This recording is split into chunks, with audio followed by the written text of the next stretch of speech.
YCP ఎమ్మెల్యేలు దొంగలుగా మారినటువంటి పరిస్థితి. మన బడ్జెట్ సమావేశాల తర్వాత ఆర్థిక శాఖ ఎమ్మెల్యేలందరికీ ట్యాబులు ఇచ్చింది. అందులో బడ్జెట్ కి సంబంధించినటువంటి వివరాలన్నీ కూడా ఫీడ్ అయి ఉంటాయి, వాటిని చూసుకోవచ్చు. అంటే దాని మీద ఏదైనా మాట్లాడాలంటే సభ్యులు మాట్లాడచ్చు. మరి సభకు రాని వాళ్ళకి ట్యాబులు రావు కదా, కానీ ఏం చేశారో తెలుసా, వీళ్ళు సభకు రాకపోయినా ఆ ట్యాబులు మటుకు పట్టుకుపోయారు.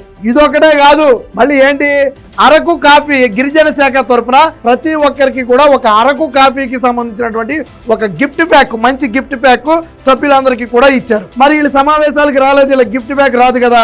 కానీ ఎమ్మెల్యేలు ఏం చేశారు తెలుసా, అసెంబ్లీలో ఉన్నటువంటి సచివాలయం దగ్గరికి వెళ్ళంటే అన్ని అక్కడ డిస్ట్రిబ్యూట్ చేస్తారు, అక్కడికి వెళ్ళిపోయి వీళ్ళ పేర్లు చెప్పి గిఫ్ట్ ప్యాక్లు కూడా పట్టుకుపోయారు. వీళ్ళు చూస్తే అసెంబ్లీలో కనపడరు, కానీ ట్యాబ్లు పట్టుకుపోయా, గిఫ్ట్ ప్యాక్లు పట్టుకుపోయా, చివరికి అటెండెన్స్ లో సంతకాలు చేసి పోయా.